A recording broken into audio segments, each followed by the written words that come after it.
माननीय सभासदों, माननीय अध्यक्ष जी,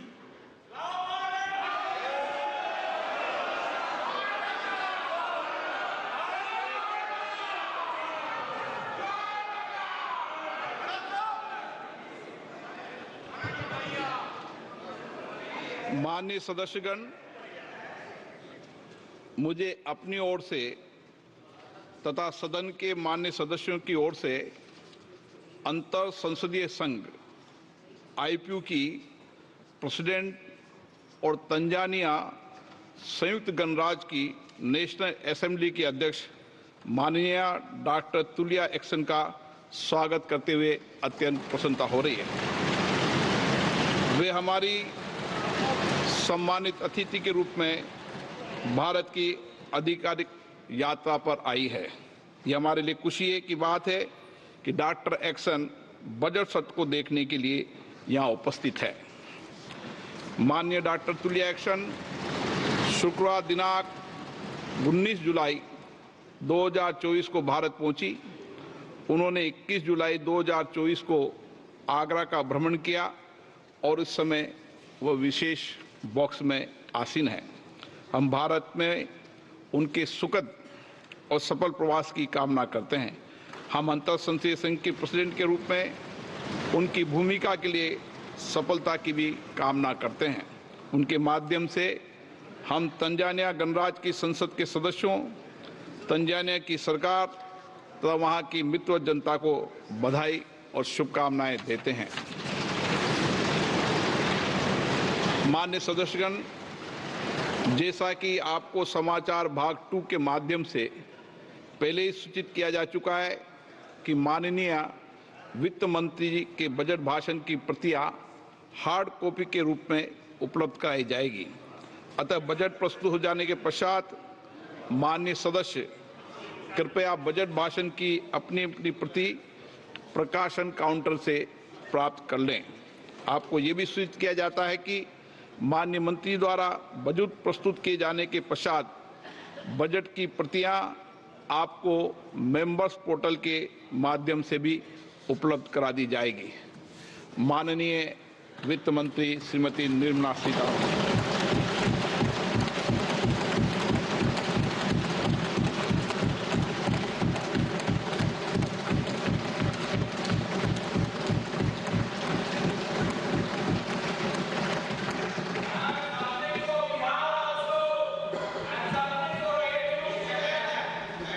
Honorable Speaker, I present the budget for 24-25.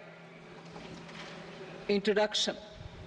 The people of India have reposed their faith in the government led by Honorable Prime Minister Shri Narendra Modi and re-elected it for a historic third term under his leadership.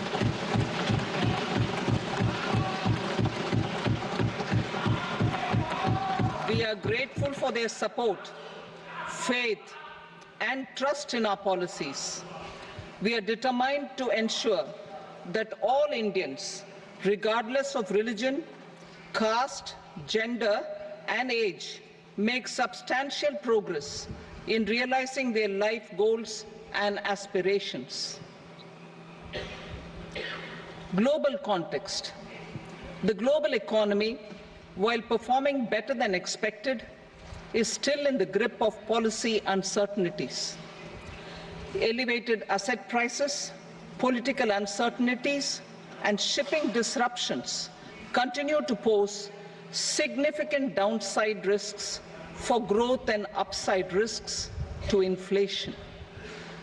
In this context, India's economic growth continues to be the shining exception and will remain so in the years ahead.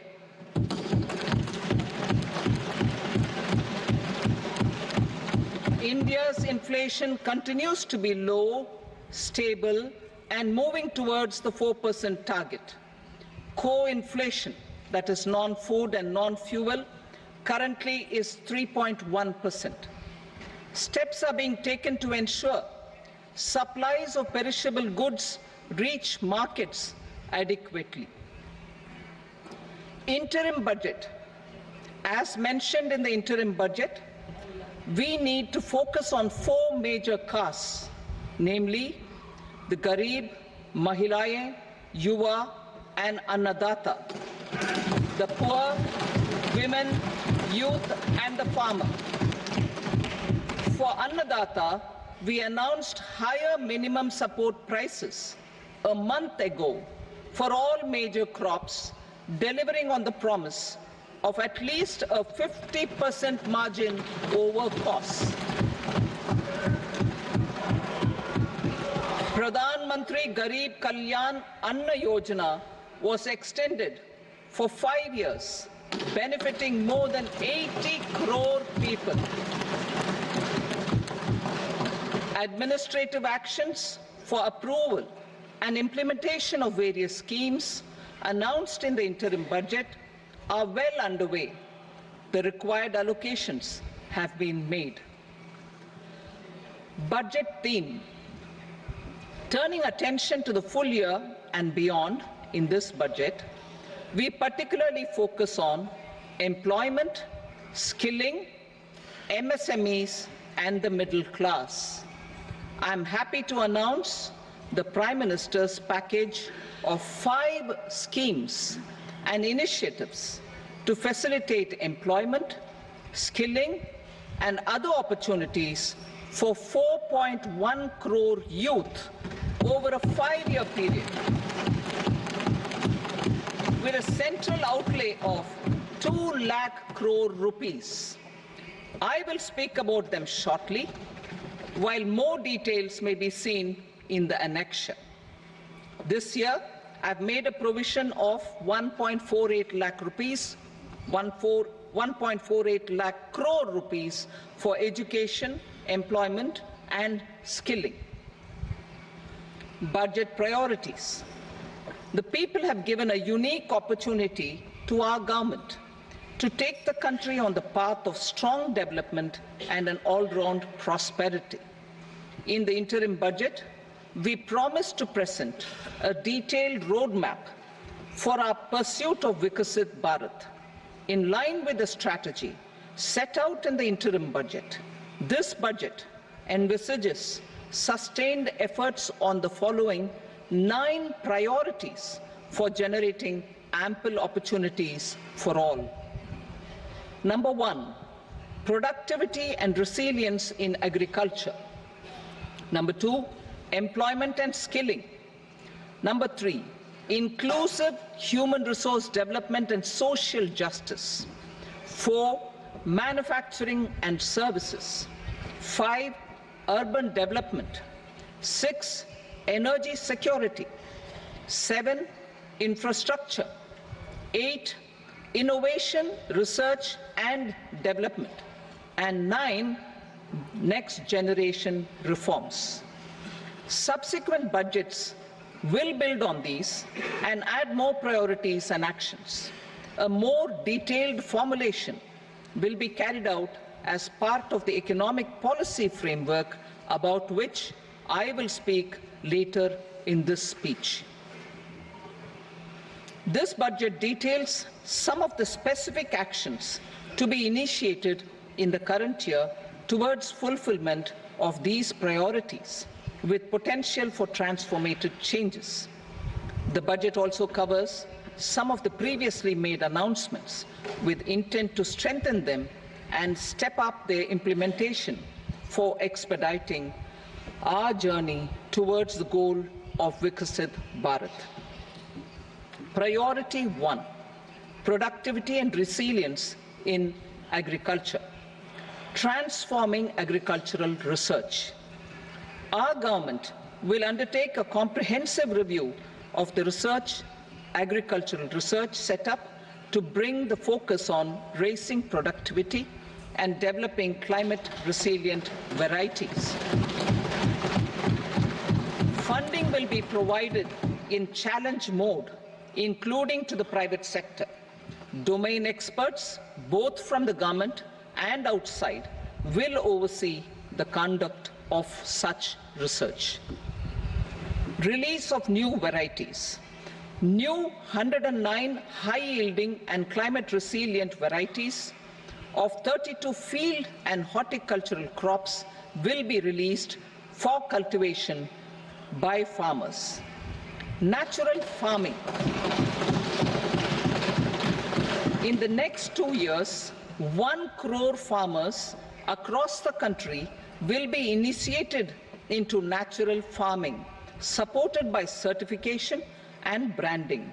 Implementation will be through scientific institutions and willing gram panchayats. 10,000 need-based bio-input resource centers will be established. Missions for pulses and oilseeds.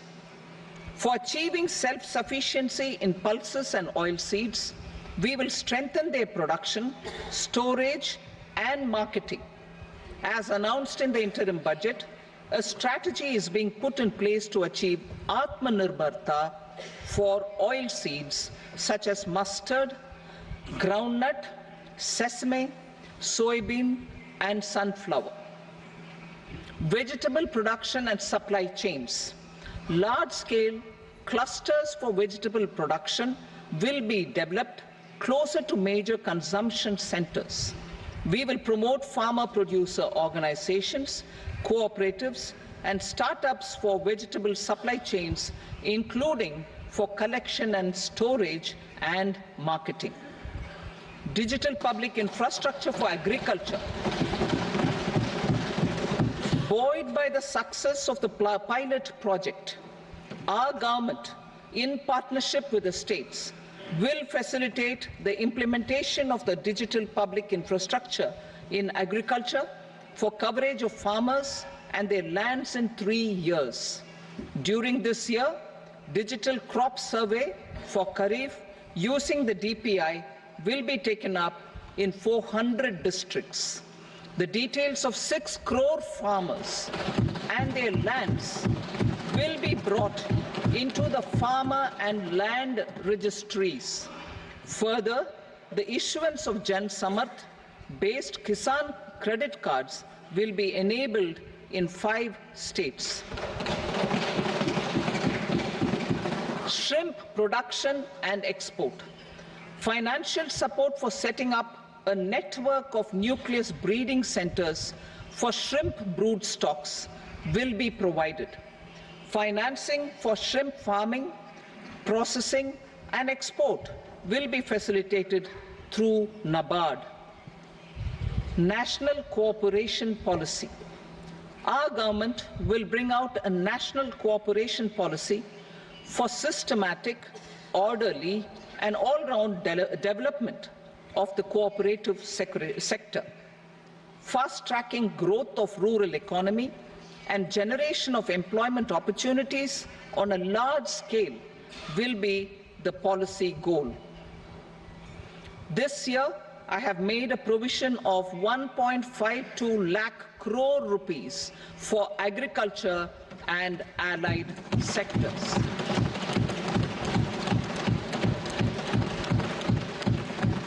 Priority 2, employment and skilling. Employment-linked incentive. Our government will implement following 3 schemes for employment-linked incentive as part of the Prime Minister's package.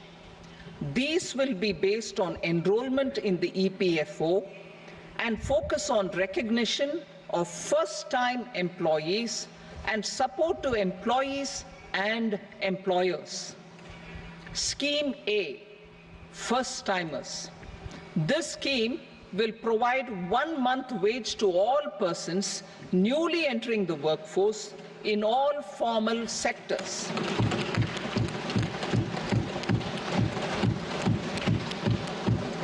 Direct benefit transfer of 1 month's salary in 3 installments to first-time employees as registered in the EPFO will be up to 15,000 rupees. The eligibility limit will be a salary of 1 lakh per month. The scheme is expected to benefit 210 lakh youths.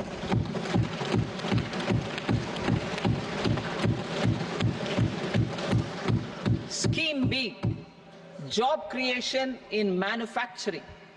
This scheme will incentivize additional employment in the manufacturing sector linked to the employment of first-time employees.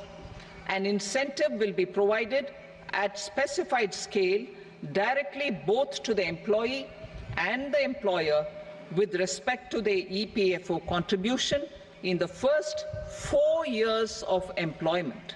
The scheme is expected to benefit 30 lakh youth entering employment and their employers.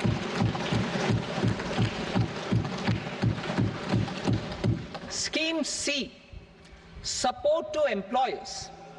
This employer-focused scheme will cover additional employment in all sectors. All additional employment within a salary of 1 lakh rupee per month will be counted. The government will reimburse to employers up to 3,000 rupees per month for 2 years towards the EPFO contribution for each additional employee. The scheme is expected to incentivize additional employment of 50 lakh persons.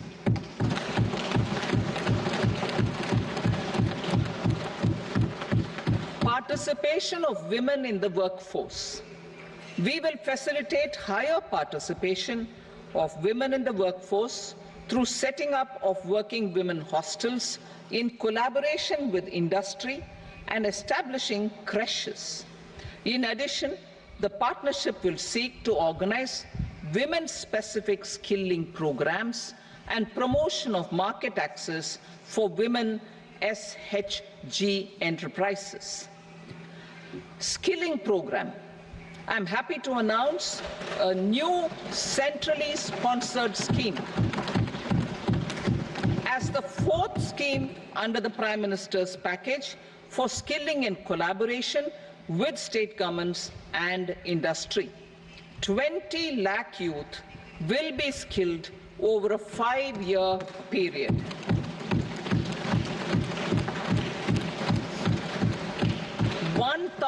Industrial training institutes will be upgraded in hub and spoke arrangements with outcome orientation. Course content and design will be aligned to the skill needs of industry, and new courses will be introduced for emerging needs.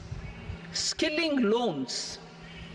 The model skill loan scheme will be revised to facilitate loans up to 7.5 lakh rupees with a guarantee from a government-promoted fund. This measure is expected to help 25,000 students every year.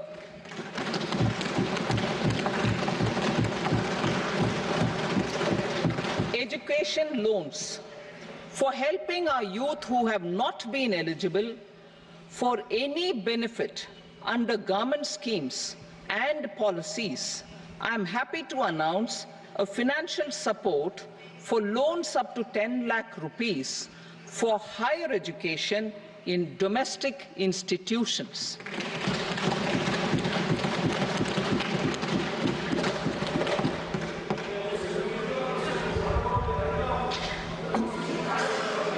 E-vouchers for this purpose.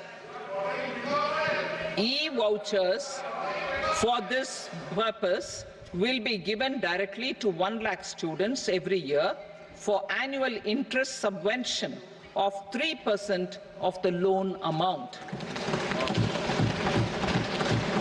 Priority 3, inclusive human resource development and social justice, saturation approach. Our government is committed to all-round, all-pervasive and all-inclusive development of people, particularly farmers, youth, women, and the poor. For achieving social justice comprehensively, the saturation approach of covering all eligible people through various programs, including those for education and health, will be adopted to empower them by improving their capabilities. Implementation of schemes meant for supporting economic activities by craftsmen, artisans, self-help groups, scheduled caste, scheduled tribe, and women entrepreneurs and street vendors such as the PM Vishwakarma, PM Swanidhi, National Livelihood Missions, and Stand Up India will be stepped up. Odia. The states in the eastern part of the country are rich in endowments and have strong cultural traditions. We will formulate a plan, Odia, for the all-round development of the eastern region of the country, covering Bihar, Jharkhand, West Bengal, Odisha, and Andhra Pradesh. This will cover human resource development, infrastructure, and generation of economic opportunities to make the region an engine to attain Vikasit Bharat. On the Amritsar-Kolkata Industrial Corridor, we will support development of an industrial node at Gaya. This corridor will catalyze industrial development of the eastern region. The industrial node at Gaya will also be a good model for developing our ancient centers of cultural importance into future centers of modern economy.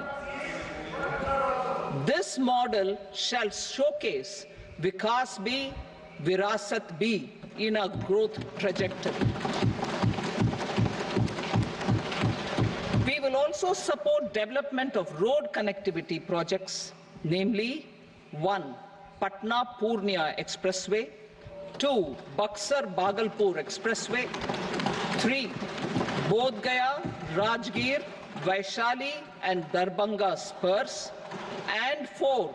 Additional 2-lane bridge over River Ganga at Buxar at a total cost of 26,000 crore rupees.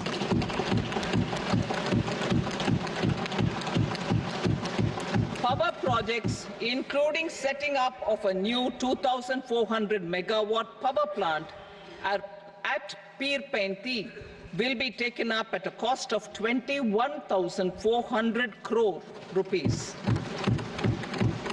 New airports, medical colleges, and sports infrastructure in Bihar will be constructed.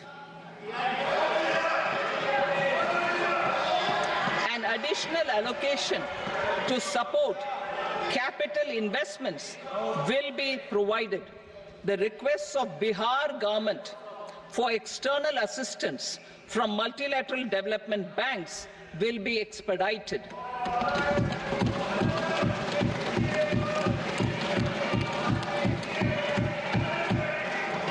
Andhra Pradesh Reorganization Act. Our government has made concerted efforts to fulfill the commitments in Andhra Pradesh Reorganization Act.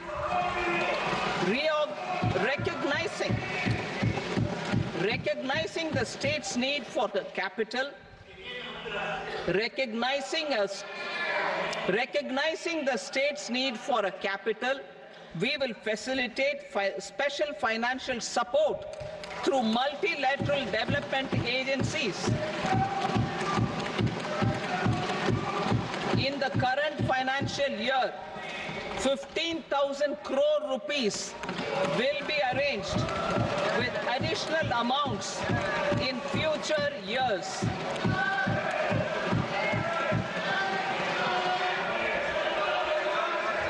Our government is fully committed to financing and early completion of the Polavaram irrigation project, which is the lifeline for Andhra Pradesh and its farmers. This will facilitate our country's food security as well. Under the Andhra Pradesh Reorganization Act, for promoting industrial development, funds will be provided for essential infrastructure such as water, power, railways, and roads. in Kopparthi node on the Visakhapatnam-Chennai industrial corridor and Varavakal node on the Hyderabad-Bengaluru industrial corridor. An additional allocation will be provided this year towards capital investment for economic growth. Grants for backward regions of Rayalaseema, Prakasham, North Coastal Andhra, as stated in the Act, will be provided. PM Awas Yojana. 3 crore additional houses under the PM Awas Yojana in rural and urban areas in the country have been announced, for which the necessary allocations are being made. Women-led development. For promoting women-led development, the budget carries an allocation of more than 3 lakh crore for schemes benefiting women and girls. This signals our government's commitment for enhancing women's role in economic development. Pradhan Mantri Janjatiya Unnat Gram Abhiyan. For improving the socio-economic condition of tribal communities, we will launch the Pradhan Mantri Janjatiya Unnat Gram Abhiyan by adopting saturation coverage for tribal families in tribal majority villages and aspirational districts.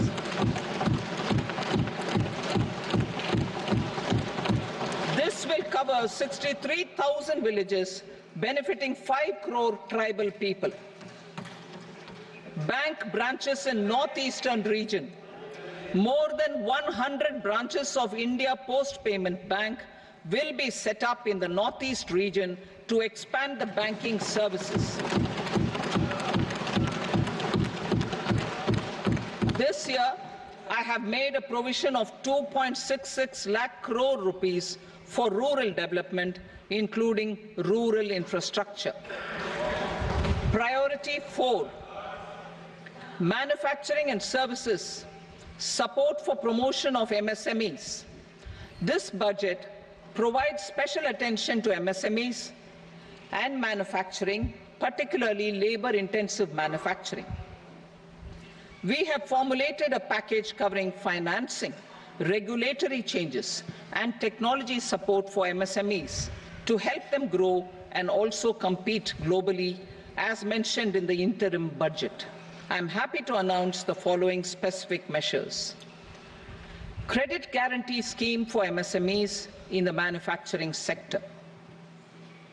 For facilitating term loans to MSMEs for purchase of machinery and equipment without collateral or third-party guarantee, a credit guarantee scheme will be introduced. The scheme will operate on pooling of credit risks of such MSMEs. A separately constituted self-financing guarantee fund will provide to each applicant guarantee cover up to 100 crore rupees, while the loan amount may be larger.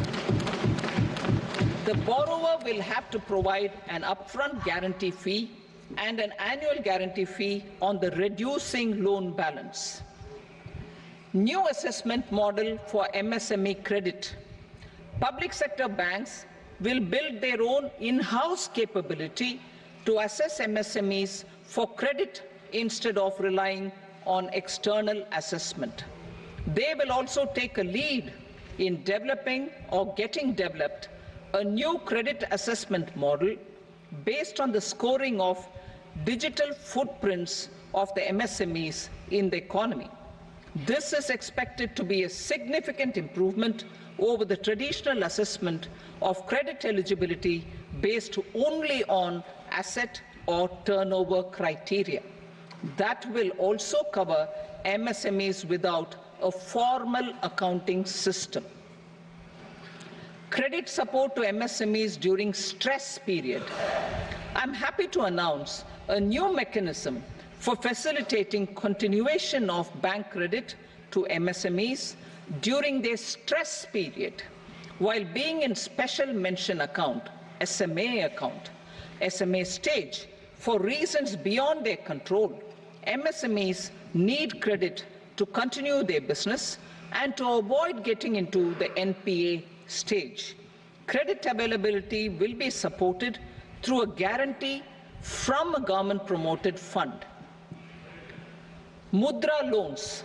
The limit of Mudra loans will be enhanced to 20 lakh from the current 10 lakh for those entrepreneurs who have availed and successfully repaid previous loans under the Tarun category.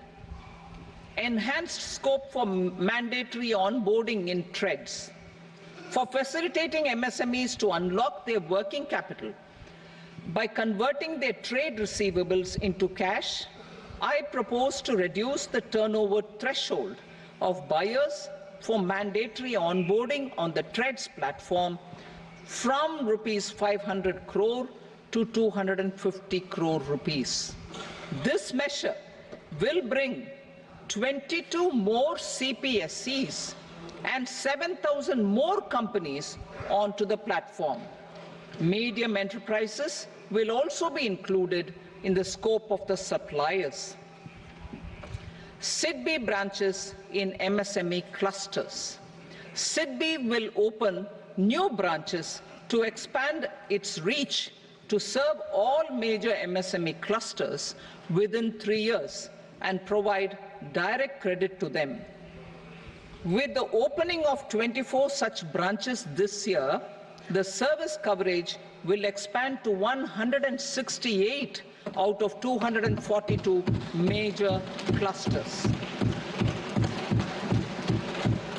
MSME units for food irradiation, quality and safety testing.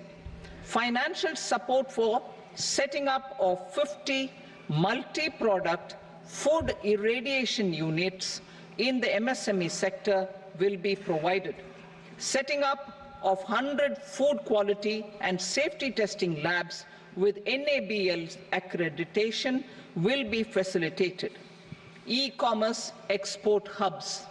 To enable MSMEs and traditional artisans to sell their products in international markets, e-commerce export hubs will be set up in public-private partnership mode. These hubs, under a seamless regulatory and logistic framework, will facilitate trade and export-related services under one roof. Measures for promotion of manufacturing and services. Internship in top companies. As the fifth scheme under Prime Minister's package, our government will launch a comprehensive scheme for providing internship opportunities in 500 top companies to 1 crore youth in 5 years. They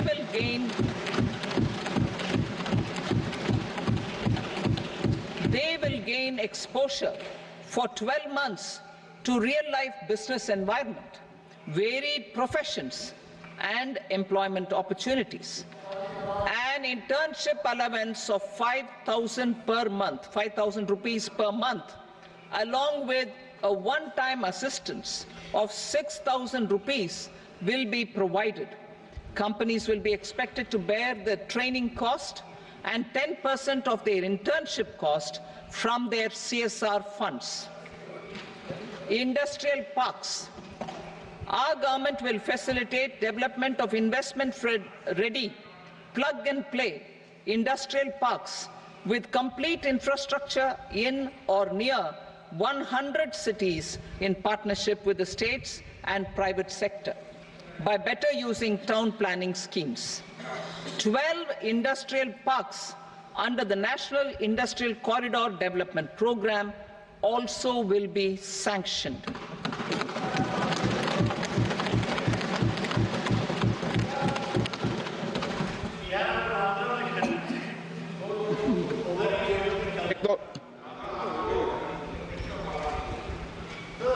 veggie भाई पर 9 please बैठिए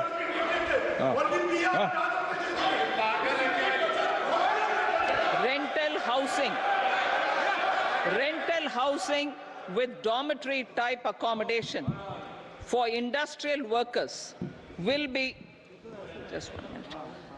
Rental housing, I repeat, rental housing with dormitory type accommodation for industrial workers will be facilitated in PPP mode with VGF support and commitment from anchor industries. Shipping industry, ownership, leasing and flagging reforms will be implemented to improve the share of Indian shipping industry and generate more employment. Critical mineral mission. We will set up a critical mineral mission for domestic production, recycling of critical minerals, and overseas acquisition of critical mineral assets. Its mandate will include technology development, skilled workforce, extended producer responsibility framework, and a suitable financing mechanism. Offshore mining of minerals. Our government will launch the auction of the first tranche of offshore blocks for mining, building on the exploration already carried out. Digital public infrastructure applications. Turning to the services sector, I propose development of DPI applications at population scale for productivity gains, business opportunities, and innovation by the private sector. These are planned in the areas of credit, e-commerce, education, health, law and justice, logistics, MSME service delivery, and urban governance. Integrated technology platform for IBC ecosystem. An integrated technology platform will be set up for improving the outcomes under the Insolvency Bankruptcy Code for achieving consistency, transparency, timely processing, and better oversight for all stakeholders. Voluntary closure of LLPs.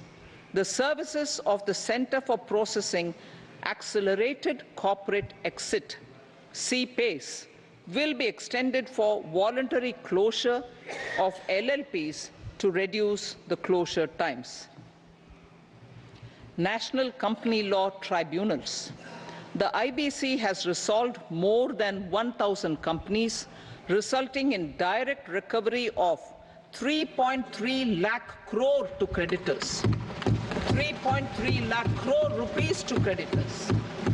In addition, 28,000 cases involving over 10 lakh crore rupees have been disposed of even prior to admission.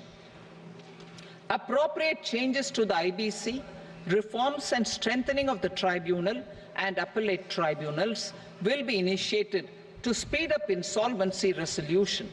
Additional tribunals will be established. Out of those, some will be notified to decide cases exclusively under the Companies Act. Debt recovery. Steps for reforming and strengthening debt recovery tribunals will be taken. Additional tribunals will be established to speed up recovery. Priority 5, urban development. Cities as growth hubs. Working with states, our government will facilitate development of cities as growth hubs.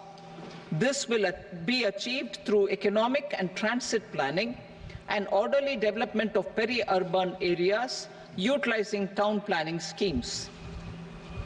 Creative redevelopment of cities.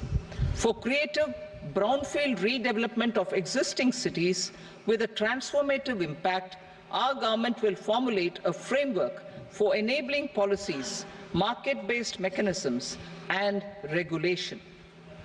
Transit-oriented development. Transit-oriented development plans for 14 large cities with a population above 30 lakh will be formulated, along with an implementation and financing strategy. Urban housing. Under the PM Awas Yojana, Urban 2.0, housing needs of 1 crore urban poor and middle-class families will be addressed with an investment of 10 lakh crore rupees. This will include the central assistance of 2.2 lakh crore rupees in the next 5 years.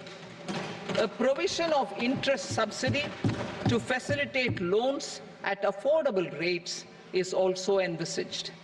In addition, enabling policies and regulations for efficient and transparent rental housing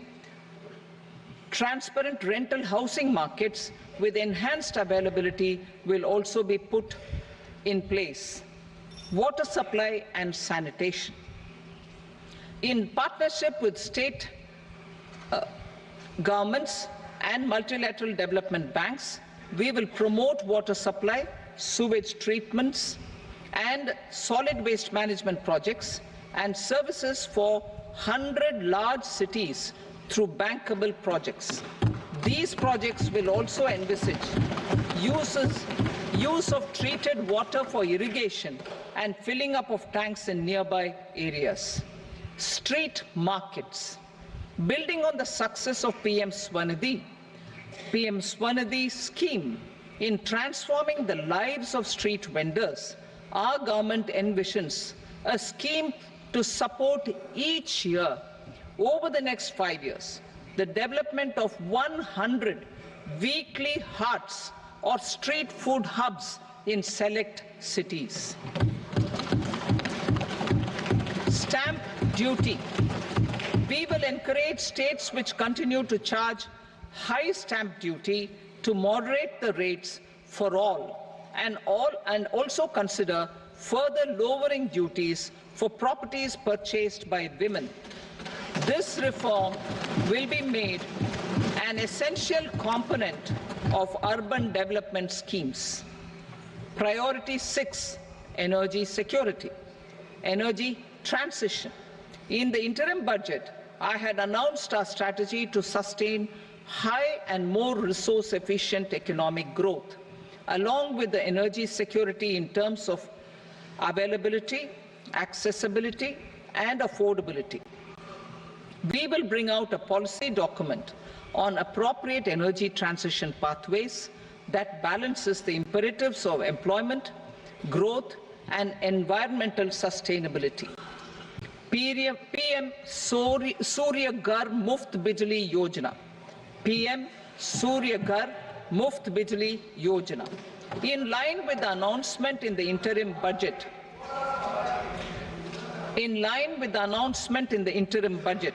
PM Surya Ghar Muft Bijli Yojana has been launched to install rooftop solar plants to enable 1 crore households obtain free electricity up to 300 units every month. The scheme has generated remarkable response with more than 1.28 crore registrations and 14 lakh applications, and we will further encourage it. Pumped storage policy. A policy for promoting pumped storage projects will be brought out for electricity storage and facilitating smooth integration of the growing share of renewable energy with its variable and intermittent nature in the overall energy mix. Research and development of small and modular nuclear reactors. Nuclear energy is expected to form a very significant part of the energy mix for Vikasit Bharat. Towards that pursuit, our government will partner with the private sector for 1. Setting up Bharat Small Reactors, 2. Research and development of Bharat Small Modular Reactor, and 3. Research and development of newer technologies for nuclear energy. The R&D funding announced in the interim budget will be made available for this sector also. Advanced ultra supercritical thermal power plants. The development of indigenous technology for advanced ultra supercritical thermal power plants with much higher efficiency has been completed. A joint venture between NTPC and BHEL will set up a full-scale 800 megawatt commercial plant using AUSC technology. The government will provide the required fiscal support. Moving forward, development of indigenous capacity for the production of high-grade steel and other advanced metallurgy materials for these plants will result in strong spin-off benefits for the economy. Roadmap for hard-to-abate industries. A roadmap for moving the hard-to-abate industries from energy efficiency targets to emission targets will be formulated. Appropriate regulations for transition of these industries from the current perform, achieve and trade mode to Indian carbon market mode will be put in place. Support to traditional micro and small industries. An investment-grade energy audit of traditional micro and small industries in 60 clusters, including brass and ceramic, will be facilitated. Financial support will be provided for shifting them to cleaner forms of energy and implementation of energy efficiency measures. The scheme will be replicated in another 100 clusters in the next phase. Priority 7, infrastructure investment by central government.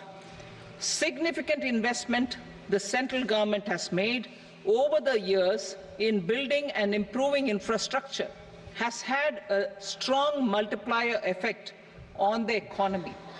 We will endeavor to maintain strong fiscal support for infrastructure over the next 5 years in conjunction with imperatives of other priorities and fiscal consolidation. This year, I have provided 11,11,111 crore rupees for capital expenditure. This would be 3.4% of our GDP. Infrastructure investment by state governments.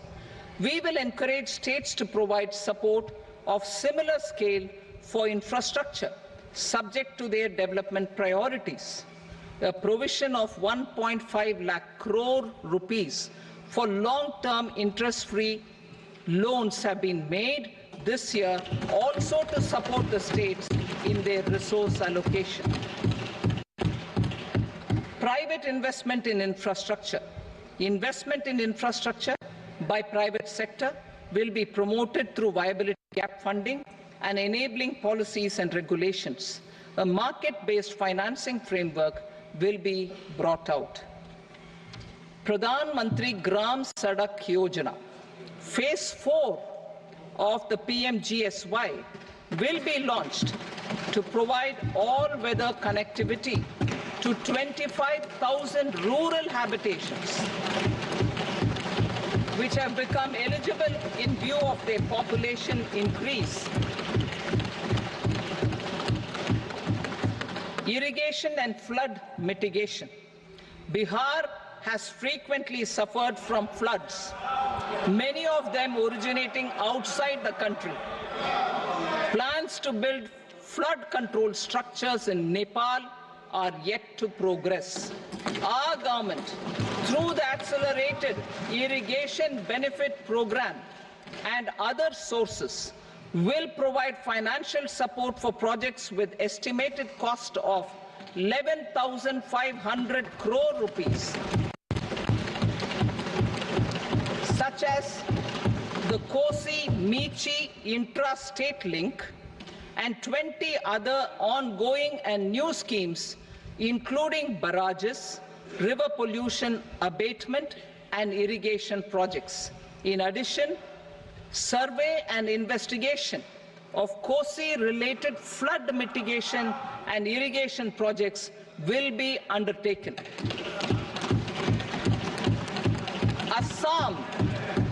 Assam grapples with floods every year by the Brahmaputra River and its tributaries. originating outside India. We will provide assistance to Assam for flood management and related projects.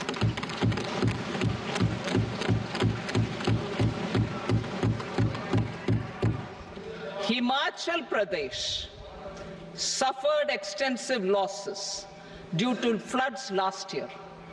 Our government will provide assistance to the state for reconstruction and rehabilitation through multilateral development assistance.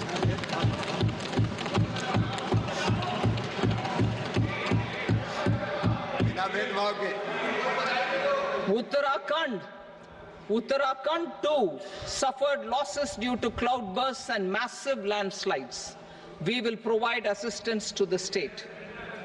Recently, Sikkim witnessed devastating flash floods and landslides that wreaked havoc across the state. Our government will provide assistance to the state. Tourism. Tourism has always been a part of our civilization.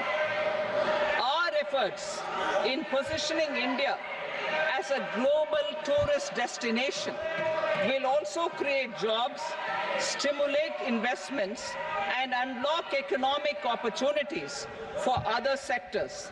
In addition to the measures outlined in the interim budget, I propose the following measures.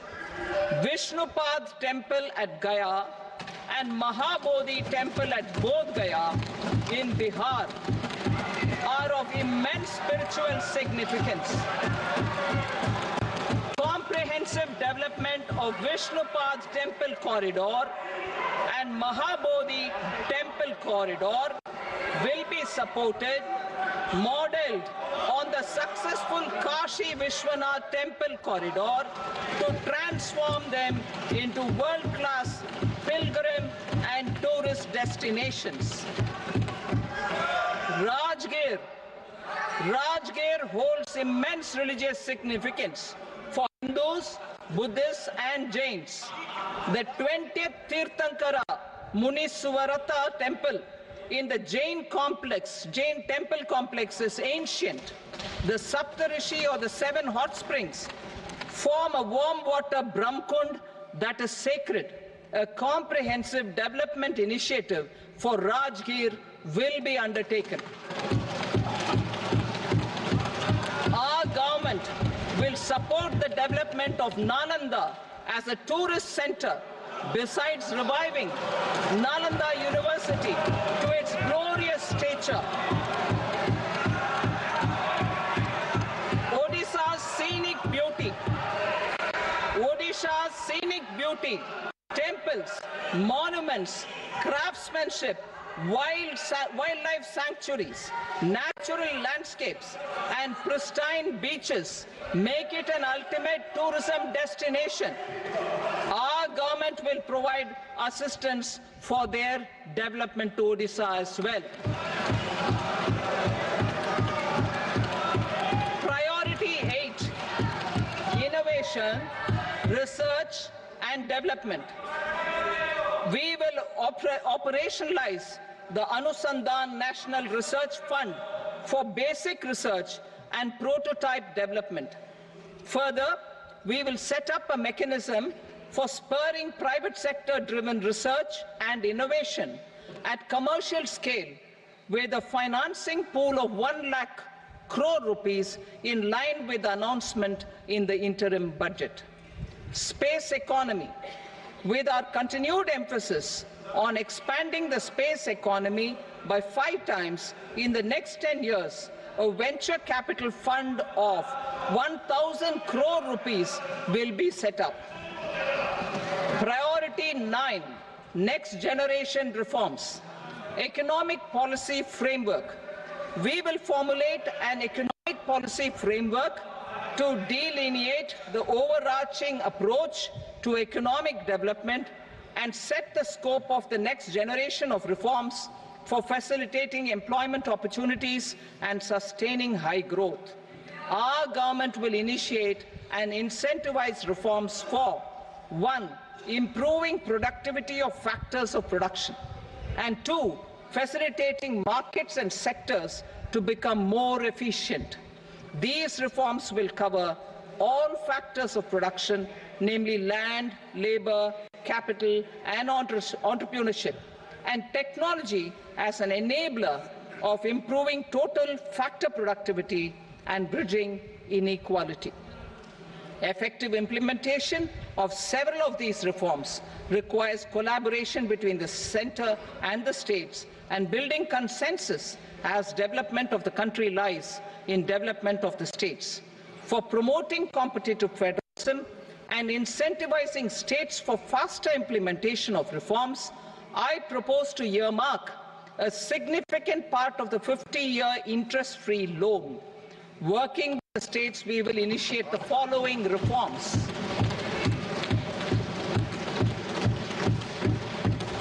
Land-related reforms and actions, both in the rural and urban areas, will cover land administration, will cover 1. Land administration, planning and management, and 2.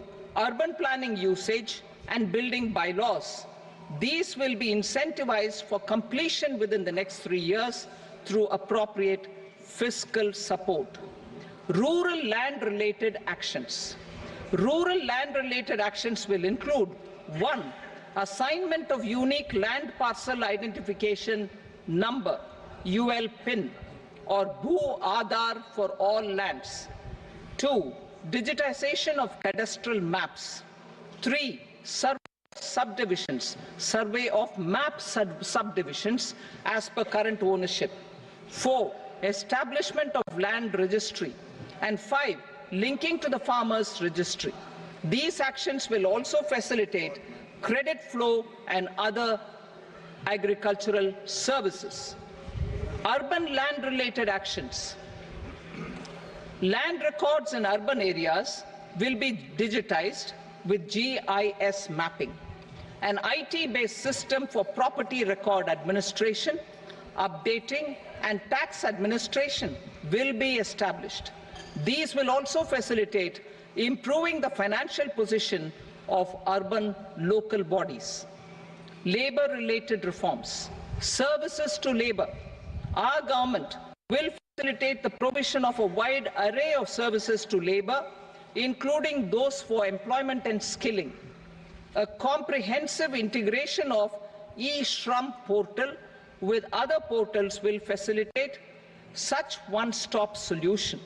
Open architecture databases for the rapidly changing labor market, skill requirements, and available job roles, and a mechanism to connect job aspirants with potential employers and skill providers will be covered in these services.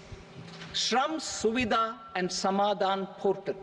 Shram Suvidha and Samadhan portal will be revamped to enhance ease of compliance for industry and trade. Capital and entrepreneurship related reforms, financial sector vision and strategy. For meeting financing needs of the economy, our government will bring out a financial sector vision and strategy document to prepare the sector in terms of size, capacity, and skills. This will set the agenda for the next 5 years and guide the work of the government, regulators, financial institutions, and market participants. Taxonomy for climate finance. We will develop taxonomy for climate finance for enhancing the availability of capital for climate adaptation and mitigation. This will support achievement of the country's climate commitments and green transition. Variable capital company structure. We will seek the required legislative approval for providing an efficient and flexible mode for financing leasing of aircrafts and ships and pooled funds of private equity through a variable company structure. Foreign direct investment and overseas investment. The rules and regulations for foreign direct investment and overseas investments will be simplified to 1. Facilitate foreign direct investments, 2. Nudge prioritization, and 3. Promote opportunities for using Indian rupee as a currency for overseas investment. NPS Vatsalya. NPS Vatsalya, a plan for contribution by parents and guardians for minors, will be started. On attaining the age of majority, the plan can be converted seamlessly into a normal NPS account. Use of technology. We have successfully used technology for improving productivity and bridging inequality in our economy during the past 10 years. Public investment in digital infrastructure and innovations by the private sector have helped in improving access of all citizens, particularly the common people, to market resources, education, health and services. We will step up adoption of technology towards digitalization of the economy. Ease of doing business. For enhancing ease of doing business, we are already working on the Jan Vishwas Bill 2.0. Further, states will be incentivized for implementation of the business reforms, action plans, and digitalization. Data and statistics. For improving data governance, collection, processing and management of data and statistics, different sectoral databases, including those established under the Digital India Mission, will be utilized with active use of technology tools. New pension scheme. The committee to review the NPS has made considerable progress in its work. I'm happy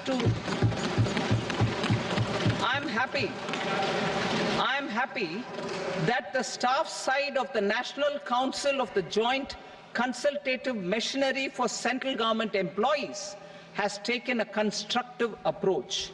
A solution will be evolved which addresses the relevant issues while maintaining fiscal prudence to protect the common citizens. Budget estimates for 24-25. For the year 24-25, total receipts other than borrowings and the total expenditure are estimated at 32.07 lakh crore rupees and 48.21 lakh crore rupees respectively. The net tax receipts are estimated at 25.83 lakh crore rupees. The fiscal deficit is estimated at 4.9% of the GDP. The gross and the net market borrowings through dated securities during 24-25 are estimated at 14.01 lakh crore rupees and 11.63 lakh crore rupees respectively. Both will be less than that in 23-24. The fiscal consolidation path announced by me in 2021 has served our economy very well, and we aim to reach the deficit below 4.5% next year. The government is committed to staying the course. From 2026-27 onwards, our endeavor will be to keep the fiscal deficit each year such that the central government's debt will be on a declining path as percentage of GDP. I will now move to Part B.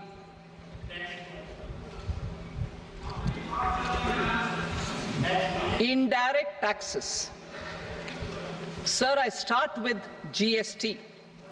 It has decreased tax incidence on the common man, reduced compliance burden and logistics cost for trade and industry, and enhanced revenues of the central and the state governments.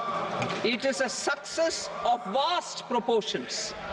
To multiply the benefits of GST, we will strive to further simplify and rationalize the tax structure and endeavor to expand it to the remaining sectors. My proposals for custom duties Proposals for customs duties intend to support domestic manufacturing, deepen local value addition, promote export competitiveness, and simplify taxation while keeping the interest of the general public and consumers surmount. In Budget 22-23, we reduced the number of customs duty rates. I propose to undertake a comprehensive review of the rate structure over the next 6 months to rationalize and simplify it for ease of trade, removal of duty inversion, and reduction of disputes. I shall now take up sector-specific customs duty proposals. Medicine and medical equipments. To provide relief to cancer patients, I propose to fully exempt 3 more medicines from customs duties.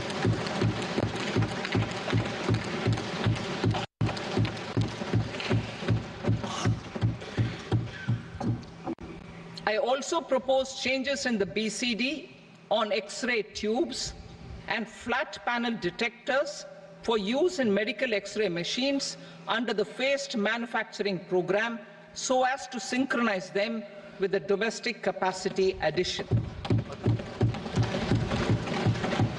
Mobile phone and related parts. With a 3-fold increase in domestic production and almost a 100-fold jump in exports of mobile phones over the last 6 years, the Indian mobile industry has matured. In the interest of consumers, I now propose to reduce the BCD on mobile phone, mobile PCBA, and mobile charger to 15%. Critical minerals. Minerals such as lithium, copper, cobalt, and rare earth elements are critical for sectors like nuclear energy, renewable energy, space, defense, telecommunications, and high-tech electronics.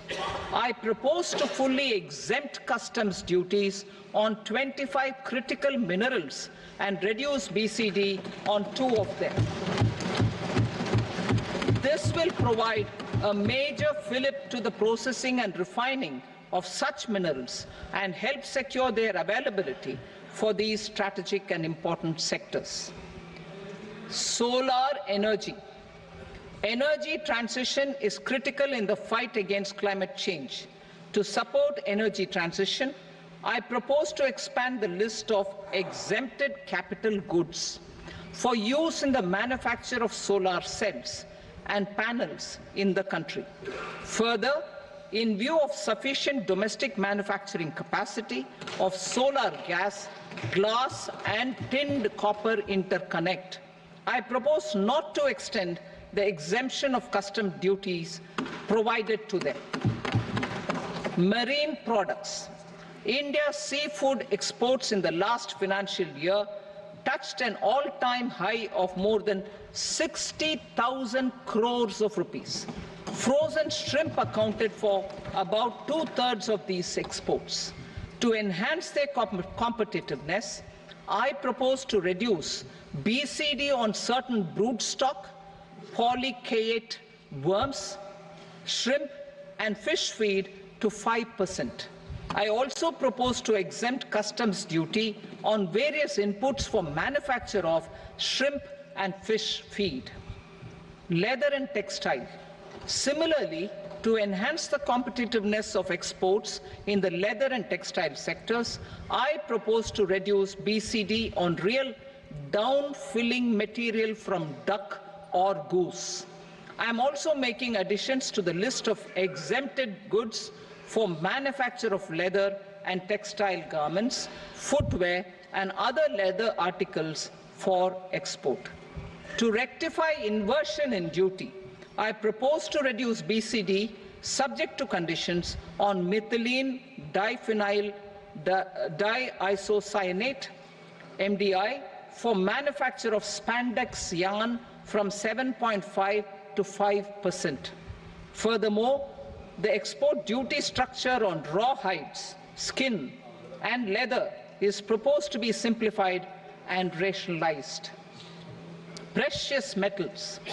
To enhance domestic value addition in gold and precious metal jewelry, in the country, I propose to reduce customs duties on gold and silver to 6% and that of platinum to 6.4%.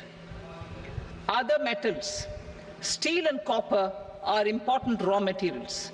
To reduce their cost of production, I propose to remove the BCD on ferronickel and blister copper. I am also continuing with nil BCD on ferrous scrap and nickel cathode and concessional BCD of 2.5% on copper scrap. Electronics.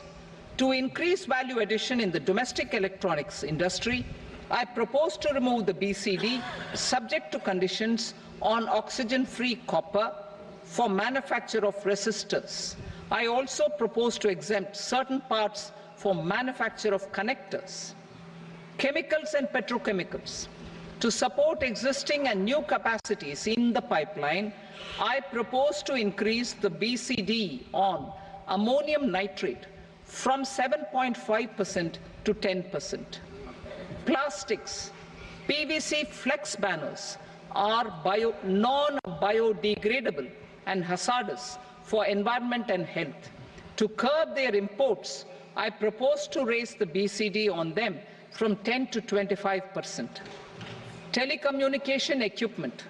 To incentivize domestic manufacturing, I propose to increase the BCD from 10 to 15% on PCBA of specified telecom equipment. Trade facilitation. To promote domestic aviation and boat and ship MRO, I propose to extend the period for export of goods imported for repairs from 6 months to 1 year. I'll read that again. To promote domestic aviation and boat and ship maintenance, repair and operations, I propose to extend the period for export of goods imported for repairs from 6 months to 1 year. In the same vein, I propose to extend the time limit for re-import of goods for repairs under warranty from 3 to 5 years. I now move to direct taxes. We will continue our efforts to simplify taxes, improve taxpayer services, provide tax certainty, and reduce litigation while enhancing revenues for funding the development and welfare schemes of the government. It has been our endeavor to simplify taxation. We have taken a number of measures in the last few years, including introduction of simplified tax regimes without exemptions and deductions for corporate tax and for personal income tax. This has been appreciated by taxpayers. 58% of corporate tax came from the simplified tax regime in the financial year 22-23. Similarly, as per data available till now, for the last fiscal, more than 2/3 have availed the new personal income tax regime. Comprehensive review of the Income Tax Act. I am now announcing a comprehensive review of the Income Tax Act 1961. The purpose is to make the Act concise, lucid, easy to read and understand. This will reduce disputes and litigation, thereby providing tax certainty to the taxpayers. I will also bring down the demand embroiled in litigation. It is proposed to be completed in 6 months. A beginning is being made in the finance bill by simplifying the tax regime for charities, tedious rate structures, provisions of reassessment and such provisions, and capital gains taxation. Simplification for charities and tedious. Two tax exemption regimes. The two tax exemption regimes for charities are proposed to be merged into one. The 5% tedious rate on many payments is being merged into the 2% tedious rate, and the 20% tedious rate on repurchase of units by mutual funds or UTI is being withdrawn. TDS rate on e-commerce operators is proposed to be reduced from 1 to 0.1%. Moreover, credit of TCS is proposed to be given in the TDS to be deducted on salary. Further, I propose to decriminalize delay for payment of TDS up to the due date of filing statement for the same. I also plan to provide a standard operating procedure for TDS defaults and simplify and rationalize the compounding guidelines for such defaults. Simplification of reassessment. I propose to thoroughly simplify the provisions for reopening and reassessment. An assessment hereinafter can be reopened beyond 3 years from the end of the assessment year only if the escaped income is 50 lakh rupees or more, up to a maximum period of 5 years from the end of the assessment year. Even in such cases, a time limit of 6 years before the year of the search, as against the existing time limit of 10 years, is being proposed. This will reduce tax uncertainty and disputes. Simplification and rationalization of capital gains. Capital gains taxation is also proposed to be hugely simplified. Short-term gains on certain financial assets shall henceforth attract a tax rate of 20%, while that on all other financial assets and all non-financial assets shall continue to attract the applicable tax rate. Long-term gains on all financial and non-financial assets, on the other hand, will attract a tax rate of 12.5%. For the benefit of the lower and the middle income classes, I propose to increase the limit of exemption of capital gains on certain financial assets to 1.25 lakh rupees per year. Listed financial assets held for more than a year will be classified as long-term, while unlisted financial assets and all non-financial assets will have to be held for at least 2 years to be classified as long-term. Unlisted bonds and debentures, debt mutual funds, and market-linked debentures, irrespective of holding period, however, will attract tax on capital gains at applicable rates. Taxpayer services. All the major taxpayer services under GST and most services under customs and income tax have been digitalized. All remaining services of customs and income tax, including rectification and order giving effect to appellate orders, shall be digitalized and made paperless over the next 2 years. Litigation and appeals. While our concerted efforts to reduce pendency of appeals at various appellate fora are beginning to show good results, it will continue to engage our highest attention. To dispose of the backlog of first appeals, I plan to deploy more officers to hear and decide such appeals, especially those with large tax effect. For resolution of certain income tax disputes pending an appeal, I am also proposing Vivad Se Vishwas Scheme 2024.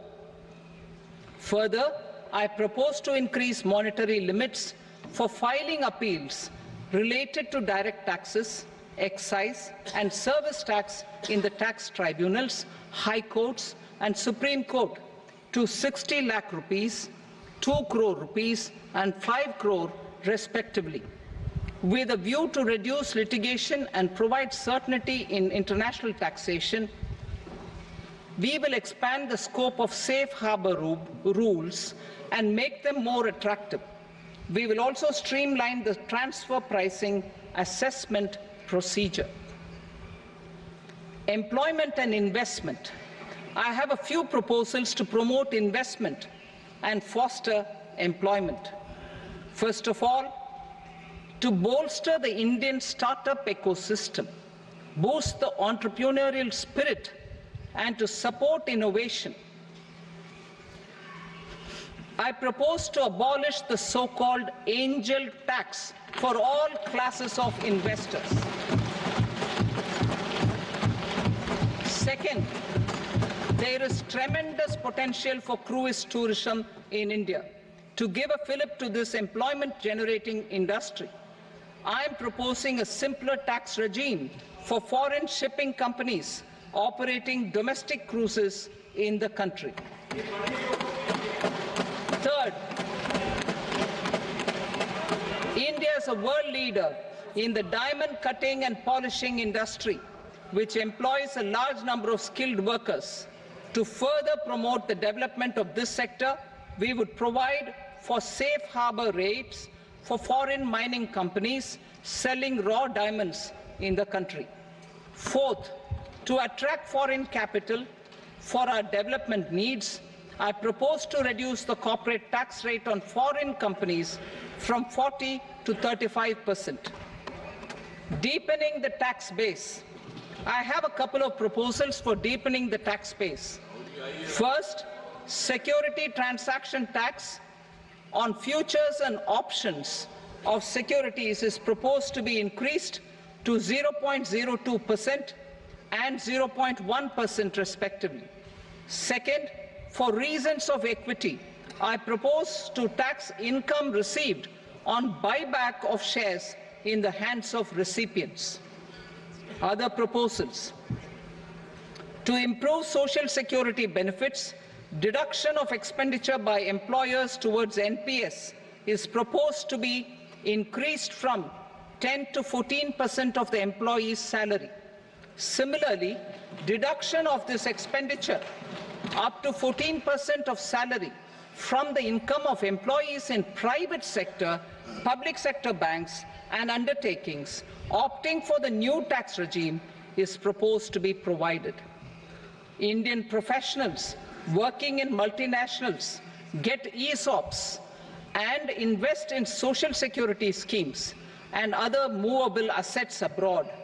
Non-reporting of such small foreign assets has penal consequences under the Black Money Act.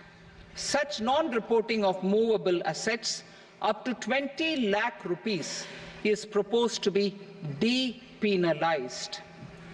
Other major proposals in the finance bill relate to withdrawal of equalization levy of 2%, expansion of tax benefits to certain funds and entities in IFSCs, and immunity from penalty and prosecution to Benamidar on full and true disclosure so as to improve conviction under the Benami Transaction Prohibition Act 1988. Personal income tax. Coming to personal income tax rates, I have two announcements to make for those opting for the new tax regime. First, the standard deduction for salaried employees is proposed to be increased from 50,000 to 75,000 rupees.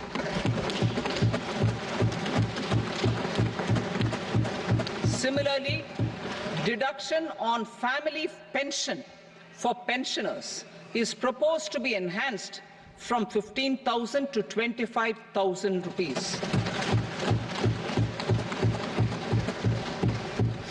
This will provide relief to about 4 crore salaried individuals and pensioners.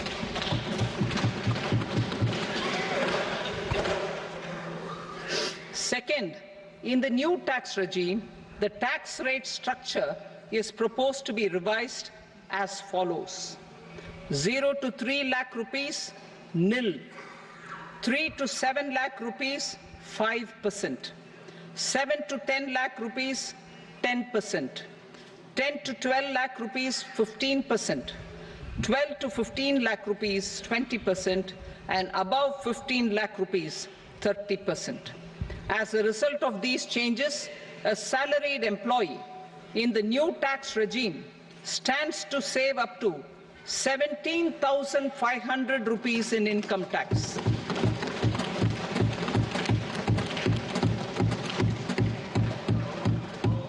Apart from these, I am also making some other changes as given in the annexure. As a result of these proposals, revenue of about 37,000 crore, that is 29,000 crore in direct taxes and 8,000 crore in indirect taxes will be foregone, while revenue of about 30,000 crore rupees will be additionally mobilized. Thus, the total revenue foregone is about 7,000 crores annually. Mr. Speaker, sir, with this, I commend the budget to this august House. Jai Hind.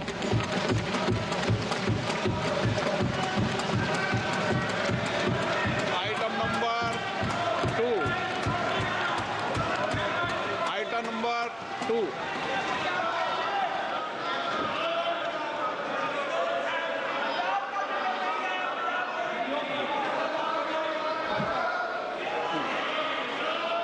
Sir, with your permission, I rise to lay on the table the following statements under Section 3 of the Fiscal Responsibility and Budget Management, FRBM Act 2003, Medium-Term Fiscal Policy cum Fiscal Policy Strategy Statement and Macroeconomic Framework Statement. Item number 3. Sir, with your permission, I rise to move for leave to introduce the Finance Number 2 Bill 2024.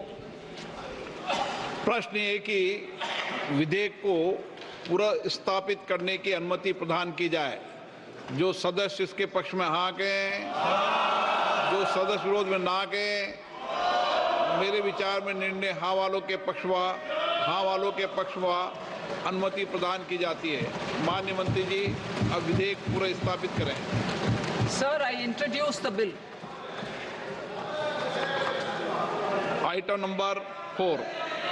The Union Territory of Jammu and Kashmir budget.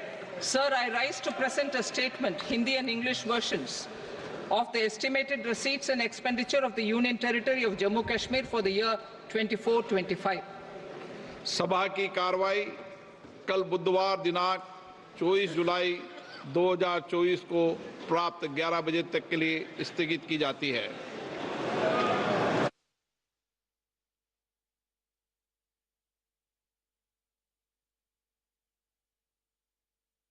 आपकी screen पर चल रहा है कि नए tax slab